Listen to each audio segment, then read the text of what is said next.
Assalamualaikum warahmatullahi wabarakatuh. Perkenalkan, nama saya Irsyad Rinaldi dengan NIM 24106121041. Reza kalian solusi dengan NIM 2410441002. Di era modern saat ini, dunia pendidikan tinggi dihadapkan pada tantangan besar. Salah satunya adalah kecurangan akademik. Fenomena seperti plagiarisme, mencontek, penggunaan joki, hingga pemalsuan data penelitian itu bukan lagi hal yang asing. Sayangnya, di banyak perguruan tinggi, termasuk Universitas Andalas, praktik-praktik ini masih sering terjadi. Padahal tindakan semacam ini tidak hanya melanggar peraturan formal universitas, tetapi juga bertentangan langsung dengan nilai-nilai luhur yang terkandung dalam Pancasila, dasar negara, dan juga pandangan hidup bangsa Indonesia. Sebagai lembaga pendidikan tinggi, universitas memiliki peran yang strategis dalam membentuk karakter mahasiswa. Tugasnya itu tidak hanya mencerdaskan kehidupan bangsa secara intelektual, tetapi juga secara moral dan juga etika.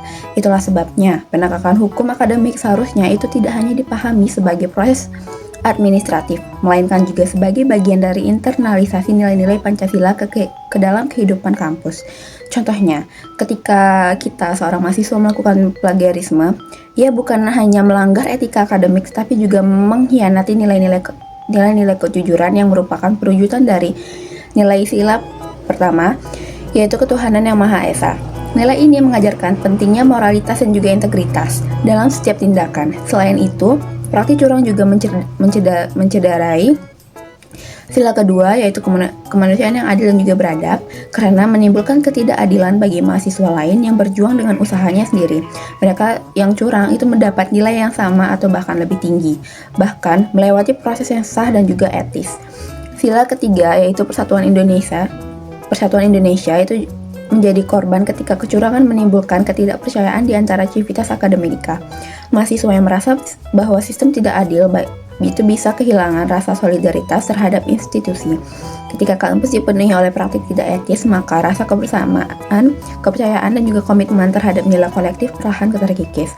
Lebih jauh lagi, sila keempat yang menekankan pada permusyawaratan dan juga kebijaksanaan memberi pesan bahwa setiap pelanggaran harus diselesaikan melalui mekanisme yang adil dan juga partisipatif. Maka dari itu, penegakan hukum akademik bukan hanya soal menghukum, tetapi juga membuka ruang dialog, klarifikasi, dan juga pembinaan.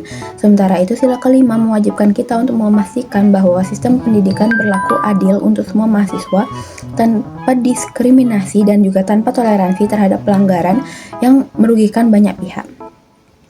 Baiklah, saya di sini akan melanjutkan materi yang disampaikan oleh rekan saya yang tadi, yaitu di Universitas Andalas sebenarnya sudah tersedia regulasi dan perangkat hukum yang cukup memadai. Peraturan Rektor Nomor 25 Tahun 2022 mengatur secara jelas kode etik dosen dan mahasiswa, mulai dari larangan plagiarisme hingga manipulasi data. Lalu, ada juga Peraturan Rektor Nomor 7 Tahun 2022 yang mempertegas sanksi dan mekanisme penegakan. Bahkan, ada prosedur pelaporan anonim agar pelapor tetap aman, dilanjutkan dengan investigasi, dan bila terbukti ada pelanggaran, maka dibawa ke sidang etik. Hasil sidang bisa berupa pembatalan nilai, skorsing, bahkan pemecatan. Namun, fakta di lapangan menunjukkan bahwa penegakan hukum belum sepenuhnya efektif. Masih ada celah dalam kesadaran mahasiswa, lemahnya pelaksanaan, atau kurang tegasnya sanksi. Ini menjadi sinyal bahwa penegakan hukum perlu diperkuat, bukan hanya dari sisi struktural, tapi juga dari sisi kultural. Nilai-nilai Pancasila harus benar-benar ditanamkan ke dalam kesadaran moral setiap mahasiswa dan dosen, agar penegakan hukum akademik tidak hanya dilakukan karena takut dihukum, tetapi karena kesadaran akan pentingnya integritas. Penting juga menyoroti bahwa penegakan hukum akademik tidak bisa berdiri sendiri. Ia harus didukung oleh lingkungan yang sehat, dosen yang jadi teladan, mahasiswa yang kritis dan jujur, serta sistem yang transparan dan adil. Kampus juga perlu aktif mengedukasi sivitas akademika melalui seminar, diskusi, workshop, dan kampanye integritas agar nilai-nilai Pancasila tidak hanya jadi slogan, tapi betul-betul dihidupi dalam keseharian.